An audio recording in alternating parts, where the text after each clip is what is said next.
In the cold expanse of space, the stars whispered secrets to those who could listen. On the edge of the Orion Arm, the farthest reach of humanity, the Delta 7 outpost orbited a silent, icy planet. It was a point of light in the overwhelming darkness, home to a team of engineers and researchers and the occasional traveler seeking respite from the bustling trade routes. Commander Alice Marquez, a veteran of the silent space fleet, was a daughter of Earth's rugged mountains, now an inhabitant of the stars.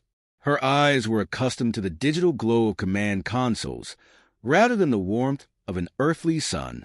Her crew respected her not only for her decisive leadership, but also for her unwavering commitment to exploration and peace in the galaxy's uncharted territories. It was during a routine systems check on an ordinary Tuesday when the distress signal hit their sensors like a scream in the night. The console blinked urgently, a beacon that could not be ignored. The signal was weak, fractured by distance and cosmic interference, yet its origin was unmistakable: the home world of the Grayans. The Grayans were known throughout the galaxy, tall, with scales that shimmered like gemstones under their twin suns. They were a proud warrior species, their technology advanced, their military powerful, and their tolerance for what they perceived as weakness, particularly from humans, notoriously low. Memories of past encounters, filled with disdain and thinly veiled threats, flooded Marquez's mind. But here was a plea, encoded with desperation. The message was fragmented, but its essence cut through the static. Under attack. Overwhelming force. Immediate assistance required. Marquez's heart leapt. The Grayans, asking for help from anyone, let alone humans? The universe indeed had a sense of irony. She contemplated the signal, aware of its implications. Helping the Grayans could bridge the chasm of distrust between their species, or it could be a trap, a desperate ploy in their darkest hour. Her decision came quickly. Plot a course to the Human Council, she ordered firmly. This goes beyond us.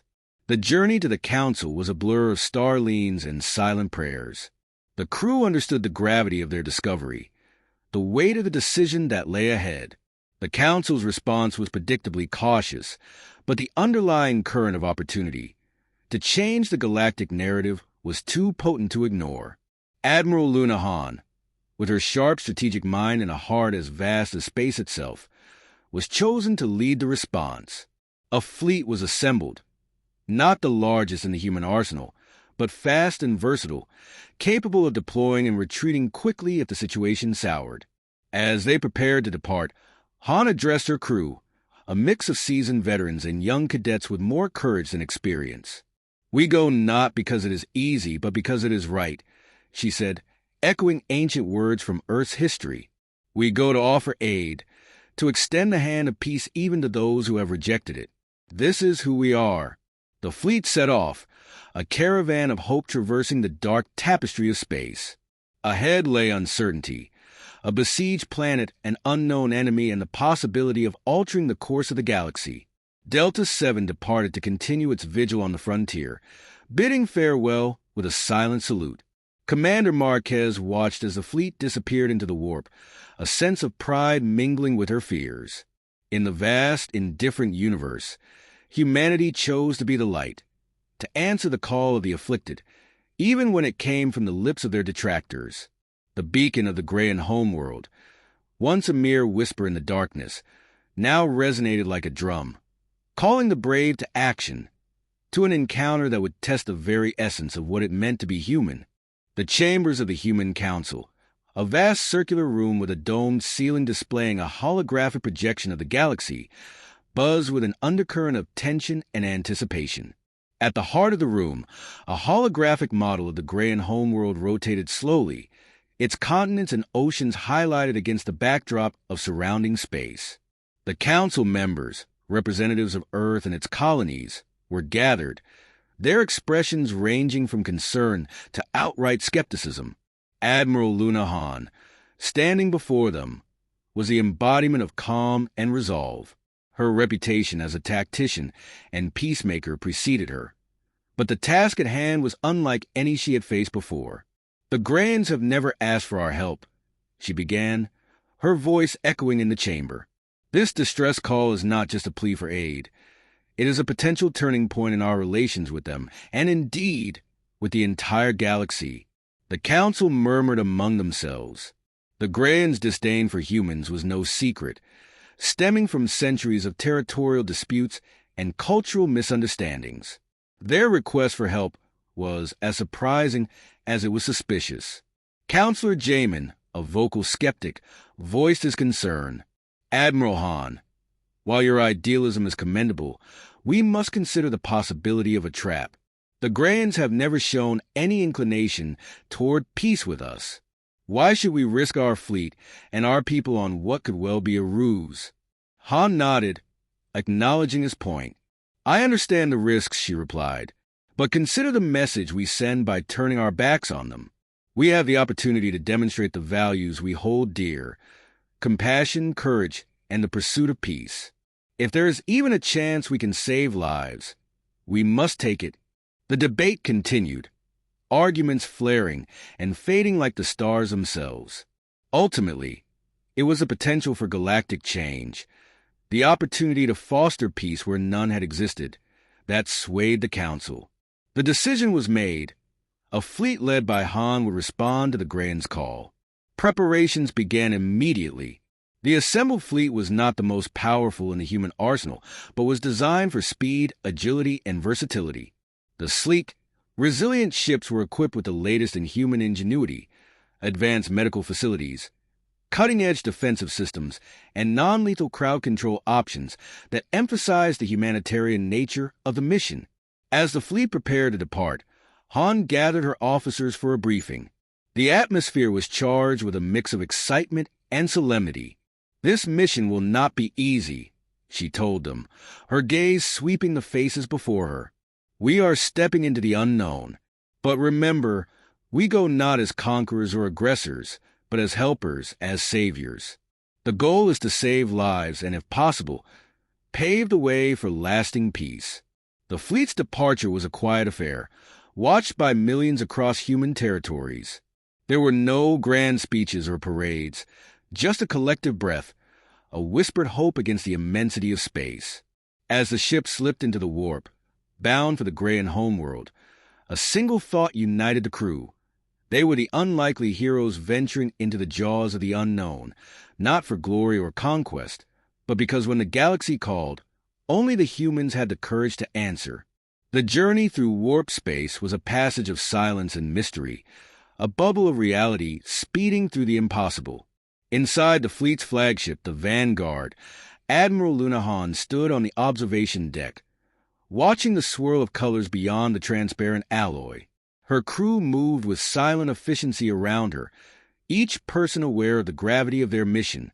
As the fleet emerged from the warp at the edge of the Grayan system, what greeted them was a scene of chaos and destruction. Han's first glimpse of the Grayan homeworld was obscured by the debris of what used to be ships and satellites, a floating graveyard in the silent expanse of space. The planet itself bore visible scars, even from orbit. Vast swathes of scorched land and cities reduced to rubble. It was clear that the Grayans were not just asking for help. They were on the brink of annihilation. The enemy was revealed in flashes of combat on the planet's surface and in orbit, the Vorax. Little more than a name and scattered reports had reached human space about these beings before. Now, they were a race of mechanical horrors, each unit an amalgamation of nightmare metal and malevolent intent. The Vorax swarm, as Han quickly termed it, seemed to be an entity with a singular purpose. Its units coordinated with terrifying efficiency, dismantling planets and civilizations to fuel their endless expansion. The human fleet was spotted almost immediately upon arrival, drawing a portion of the Vorax swarm toward them. The humans had expected a fight, but the ferocity and sheer numbers of the attackers were beyond what they had imagined. The Vanguard and its companions danced a deadly ballet, dodging and weaving through the enemy, firing their weapons continuously but barely making a dent in the Vorax numbers. It was during these first harrowing moments of combat that the Grayans made their presence known. A squadron of battered but still formidable Grand warships, their hulls marked by countless encounters, emerged from the shadow of a moon, joining the fray. Their arrival was not a moment too soon, providing a much-needed respite for the human fleet. Admiral Hahn seized the opportunity, initiating a risky maneuver, broadcasting on all channels. She approached the Grand Fleet commanders. "This is Admiral Luna Hahn of the Human Coalition. We have come in response to your distress call. We need to coordinate our efforts if we are to have any hope of saving your planet." The response was slow in coming. Tense minutes in which the fate of two species hung in the balance. Finally, a gruff voice crackled over the channel. "Admiral Hahn, this is General Badar. Your courage is noted. We accept your offer. Let us strike these abominations together." The battle that followed was a testament to desperation and newfound camaraderie. The human fleet, using its mobility and advanced shields, drew the Vorix's attention, opening gaps in their formations for the Grand warships to exploit with their superior firepower. It was a strategy born of necessity, each side complementing the other's strengths and weaknesses. When the last Vorix units in the vicinity were destroyed or driven off, a momentary silence fell over the battlefield.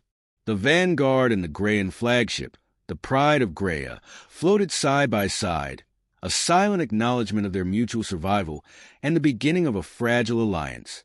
Admiral Hahn and General Badar, speaking over a secure channel, formulated a plan. The human fleet would help evacuate civilians from the most devastated areas, while the Grands would focus on rallying their remaining forces for a counterattack. It was a daunting task, and success was far from assured, but for the first time since the Vorix invasion began, there was a glimmer of hope. The battle for the Grand homeworld had just begun, and the humans, once ridiculed as weaklings, were now at the forefront of the fight. In the dark expanse of space, a new chapter in galactic history was being written, forged in the fires of war and an unlikely alliance between former enemies. The human fleet, battered but unbroken, floated in the relative safety of the Grand homeworld's upper atmosphere. Below, the planet was a tapestry of destruction and resistance. Pockets of Grand forces held out against the relentless Vorix assault, but it was clear that without a significant shift in strategy, these bastions of hope would soon fall. Admiral Luna Hahn, her face a mask of determination and fatigue, convened a strategic meeting aboard the Vanguard. The room was filled with human officers and, for the first time in history, several Grand commanders. Their presence was a stark image of the new alliance. General Badar, the Grand military leader, laid out the grim reality. "Our conventional forces are outmatched. The Vorix adapt too quickly. What we need is a new approach, something they cannot anticipate." Hahn nodded, her mind racing. Humanity's strength had always been its ingenuity, its ability to think outside conventional paradigms of war. "We need to use that strength now," she proposed. "The Vorix are a hive mind with centralized intelligence. If we can disrupt their communication, even momentarily, we can sow confusion and break their coordination." The humans had brought with them a suite of electronic warfare capabilities not previously deployed in the Grand defenses. Admiral Hahn proposed a bold plan, a series of electromagnetic pulse, EMP, traps placed around key fortresses and evacuation routes.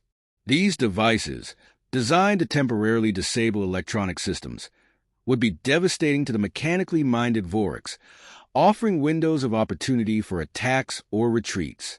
The Grands, though initially skeptical of relying on what they perceived as indirect tactics, were persuaded by Hahn's conviction and the promise of a new edge. Teams of human engineers, escorted by Grand soldiers, began the dangerous work of installing EMP devices in strategic locations, often under cover of darkness to avoid Vorix patrols. Meanwhile, Admiral Hahn mobilized a contingent of small, agile ships from her fleet. These vessels, designed for quick maneuvers and short, intense engagements, were tasked with luring Vorix forces into the EMP kill zones. It was a high-risk strategy, requiring precision and a level of coordination between human and Grayan forces that had never been attempted before. The first test of this new strategy came quickly. A large contingent of Vorics, drawn by a feint executed by the human ships, advanced toward a key Grayan fortress. As they crossed the threshold into the trap zone, the EMPs were detonated. The effect was immediate and dramatic. Vorics units, their systems overloaded by the electromagnetic pulse, fell from the sky or froze in place. Their coordination shattered.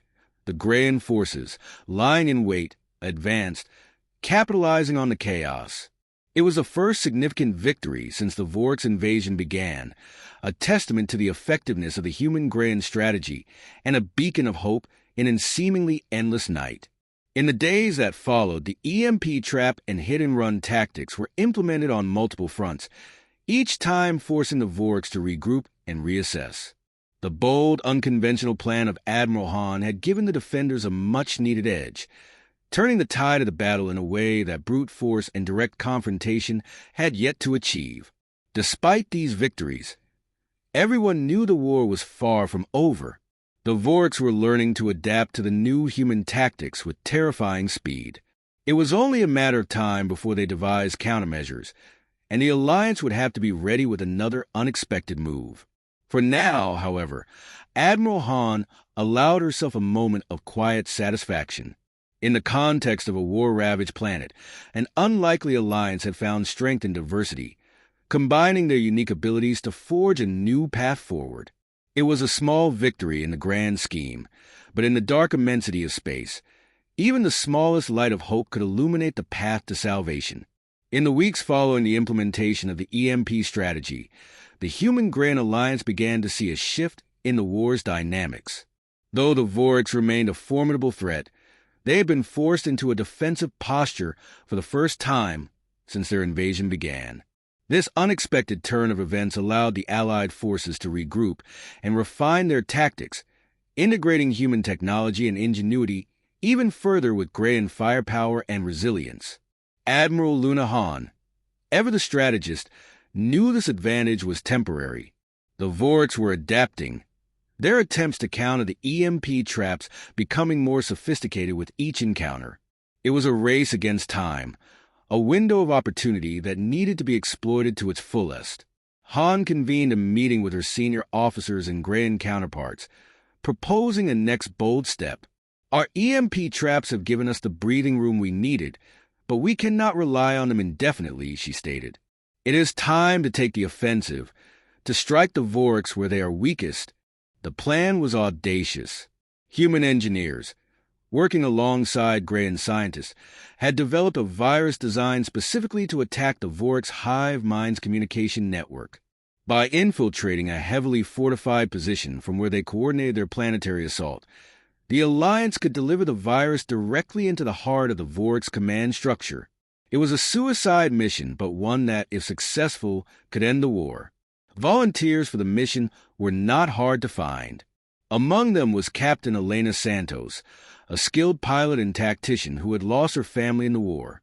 Leading a squadron of human and Grayan ships, Santos was tasked with breaking through the Vorics' defenses and delivering the virus. The operation was a desperate gambit. The Allied ships zigzagged through a maelstrom of fire and metal as they approached the Vorics node. Santos, her ship hit but holding steady, managed to penetrate the defenses and deploy the virus directly into the node's core. The effect was instantaneous. Across the planet, Vorics units halted their movements, becoming erratic as the virus spread through their network. Without their mental coordination, they were vulnerable, isolated. Seizing the moment, the human and Grayan forces launched a coordinated counterattack. Ground forces, supported by aerial and orbital bombardments, began reclaiming lost territory, pushing the disoriented Vorics back with relentless determination. In the skies, the tide of battle visibly turned in the Alliance's favor. The Vorics, once a seemingly unstoppable force, were now in retreat, their units falling from the sky like rain. The human Grayan alliance had achieved the impossible. breaking the back of the Vork's invasion through a combination of bravery, ingenuity, and unprecedented cooperation. As news of the victory sparked celebrations across both human and Greyan worlds, the Alliance had not only survived but triumphed, changing the course of the war in a way few had dared to hope. But even as they celebrated, Han and her counterparts knew the war was not over. The Vorks were defeated but not destroyed. The Alliance would need to remain vigilant, prepared for what came next. For now, however, the victory was theirs, a testament to what could be achieved when former adversaries united against a common enemy. The human and Greyan peoples, once divided by distrust and prejudice, had discovered a new strength in their partnership, a bond forged in the crucible of battle and solidified in triumph over a seemingly invincible foe. The tide had turned, but the war for the Greyan homeworld, indeed, the future of the galaxy, was far from over. The next challenge awaited, but for the first time, humanity and the Greyans would face it together as equals and allies. After their unprecedented victory, the Human-Greyan alliance found itself on the precipice of a new era. The defeat of the Vork's invasion force on the Greyan homeworld was a monumental achievement, but it was clear that securing lasting peace would require more than just military victories. They needed to strike at the heart of the Vorks, the central intelligence that controlled the swarm, located deep beneath the planet's surface in a network of caverns protected against any form of long-range attack. This hive mind was the key to the Vorks' relentless coordination and adaptability. Destroying it could end the Vorks' threat permanently. Admiral Lunahan and General Badar, now united by respect and shared struggle, convened a war council to plan their final assault. The mission was clear but daunting. Infiltrate the Vorks' hive, navigate the treacherous underground network, and deploy a series of charges powerful enough to destroy the hive mind. It was a suicide mission with little chance of success or survival, but the call for volunteers was met with an overwhelming response. Hands, both human and Greyan, shot up in unison, ready to risk everything for even the slimmest chance of victory. Among the volunteers was Captain Elena Santos, now a decorated hero of the Alliance, chosen to lead the assault team. Alongside her was Lieutenant Carr, a Greyan commando whose bravery had turned the tide in more than one battle. Together, they represented the best of their species, warriors united by a common cause. The plan was simple in concept, but infinitely complex in execution. The team would approach the Vorks' hive using stealth shuttles, landing as close as possible to the cavern entrance. From there, they would proceed on foot, navigating the labyrinthine tunnels, avoiding or engaging Vorks defenders, and planning the charges at critical points within the hive. The assault began under the cover of darkness.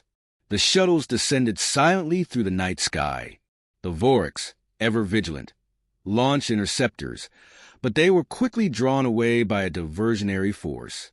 Santos, Carr, and their team touched down without incident, disappearing swiftly into the mouth of the caverns. Inside, they found a world unlike any other, a biomechanical ecosystem catering to the needs of the Vorks' hive mind. The hive's sensors, detecting the intrusion, swarmed in defense. But the team pressed on undeterred.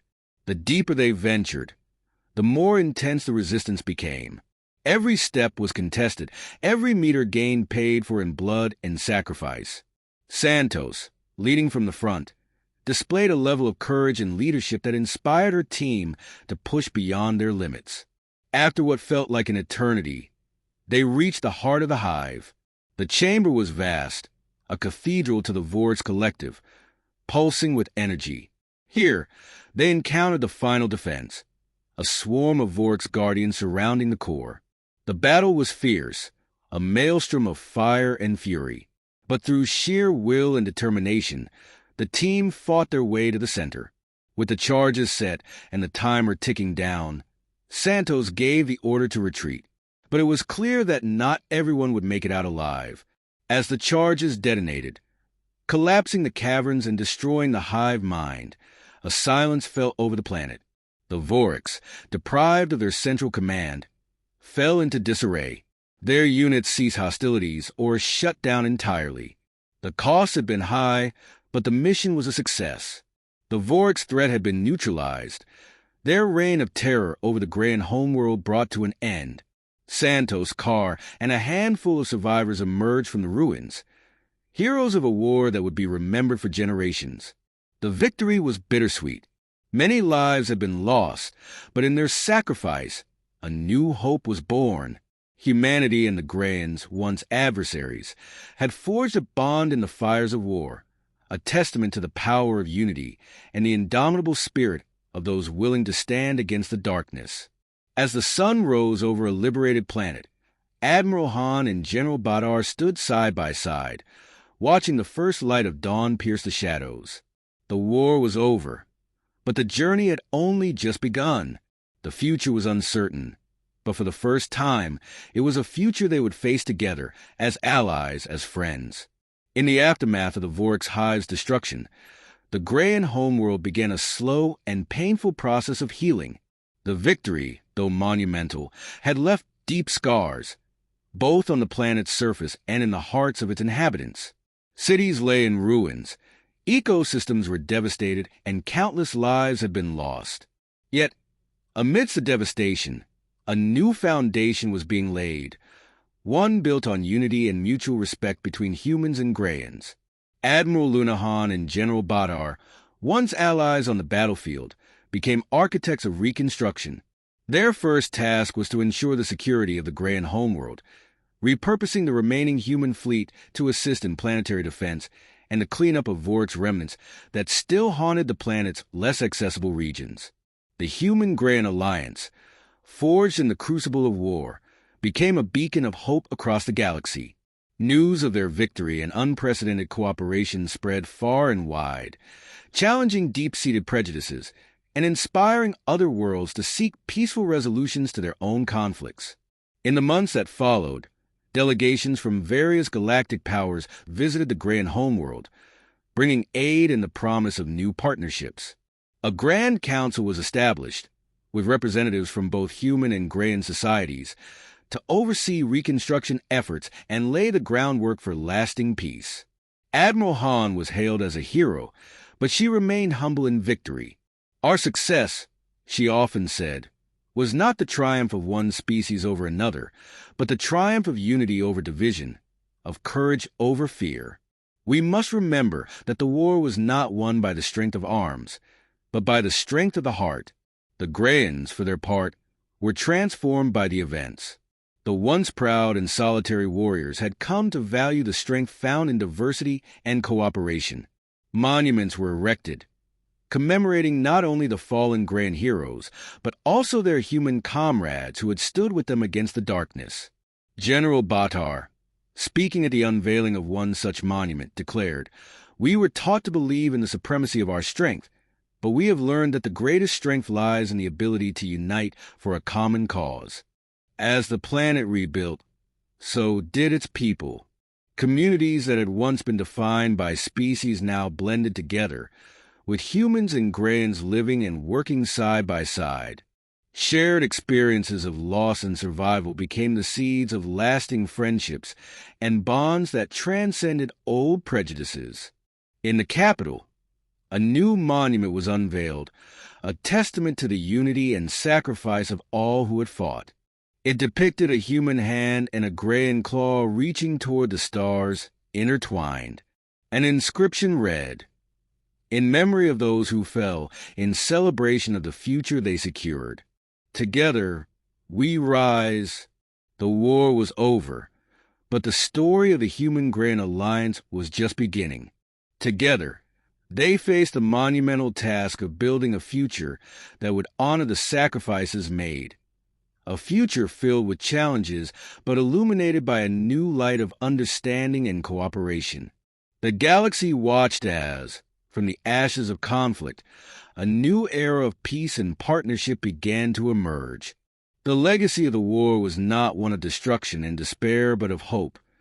A reminder that even in the darkest times, unity could forge a path to a brighter tomorrow. As the first anniversary of the Vork's defeat approached, a ceremony was planned. not only to commemorate the victory, but also to celebrate the bonds formed between humanity and the Greyans. The event was held at the site of the new monument, a place chosen for its symbolic significance, overlooking the capital's reconstruction efforts. The ceremony drew dignitaries from across the galaxy, all eager to witness the formalization of the alliance that had changed the course of interstellar relations. Speeches were given, recounting the dark days of the war and the light that had emerged from the unity of two former rivals. But the highlight was the unveiling of the Alliance Charter, a document crafted by human and Greyan leaders, outlining the principles of their partnership and their commitment to mutual defense and prosperity. Admiral Han, addressing the gathered crowd, spoke not of past victories but of future challenges. "Today, we stand on the brink of a new dawn," she began, her voice firm and clear. "The war taught us the value of unity and the strength that comes from embracing the different. Our alliance is not just a shield against external threats, but a promise to ourselves to build a better future together." General Badar echoed her sentiments, his deep voice resonating with the weight of experience. "Our peoples were once divided by distrust and prejudice, but we have seen that change is possible. The path ahead will not be easy, but we walk it together, as equals, as friends. Let this alliance be a beacon to the galaxy, a testament to what can be achieved when we set aside division in favor of unity." The Alliance Charter was signed under a sky lit by the setting sun, a moment immortalized in photographs and holographic transmissions across the stars. It was a promise, not just between governments, but between peoples, a commitment to work together for a shared future. In the days that followed, the ceremony became the catalyst for a series of agreements and partnerships between human and Greyan sectors, from trade and cultural exchanges to joint military training programs. The alliance, once a necessity of war, had evolved into a dynamic, multifaceted partnership that promised to lead both species to new heights of achievement and understanding. As Admiral Han prepared to depart the Greyan homeworld for Earth and her next mission, she took a moment to look back at the planet that had become a second home. The cities rising from the ruins, the mixed crowds of humans and Greyans in the streets, the laughter of children playing together without concern for the differences that once divided their ancestors. It was all a testament to the power of unity and the enduring spirit of cooperation. The war with the Vorks had been a crucible, a trial by fire that had burned away old enmities and forged something new and hopeful. As the vanguard slipped into the warp, bound for the next horizon, Admiral Han knew that the legacy of the Alliance would be her contribution to a galaxy where peace was not just a dream, but a possibility born from the courage to stand united against the darkness. And so, the chapter on the war that had united humanity and the Greyans closed, but it was merely the beginning of a larger story. A story of exploration, shared challenges, and the unbreakable bonds that can arise from the most unlikely of friendships. It was a new dawn, not just for two species, but for all the countless peoples of the galaxy who looked to the stars with hope and determination. On the horizon were new worlds to discover, new alliances to form, and new challenges to overcome. The legacy of the war and the peace that followed became a beacon of what is possible when disparate cultures find common ground and work together for the greater good. The Human-Greyan Alliance, now a model of intergalactic cooperation, began to influence policies and relations in other sectors of the galaxy. The true test of its durability lay not just in maintaining peace among its members, but in how it could mediate and facilitate peace talks between other warring worlds and civilizations. Diplomacy and intercultural understanding became pillars of the new galactic era, where the mistakes of the past served as lessons for the future. Meanwhile, in the quieter corners of the Greyan homeworld, The communities that rebuilt did not just restore their physical structures, but also their social and cultural fabrics. Festivals and celebrations blending human and Grayan traditions began to proliferate, symbolizing the fusion of two cultures that had once seen each other as irreconcilable. Children born in an era of peace grew up without the prejudices and fears of their forebears, truly children of the Alliance. Their very existence was a promise of a brighter future. In military academies and universities, the strategies and tactics used in the war were now taught as case studies in innovation and cooperation. Veterans of the war, both human and Grayan, were often invited as guest speakers, sharing their experiences and lessons learned, emphasizing the importance of leadership, adaptability, and above all, alliance. Over time, what had begun as an alliance forged in necessity became a union celebrated for its ability to imagine and manifest a shared future. The Human-Grayan Alliance had not just changed the course of a war, it had redefined what it meant to be allies in a universe filled with both possibility and peril. Thus, the story of Luna Han, General Batar, Elena Santos, and all those who had played a role in this epic tale became legend. Their names and actions were inscribed in the annals of galactic history, remembered not just for their wartime achievements, but for their vision of a path toward peace and cooperation. The legacy of their bravery and leadership continued to inspire generations. The Vanguard, once a warship, now served as a traveling museum and monument, journeying between worlds as an emissary of peace. The future, once so uncertain, now shone with the light of 1,000 stars, each representing an opportunity to extend peace and understanding across the vast and wondrous galaxy.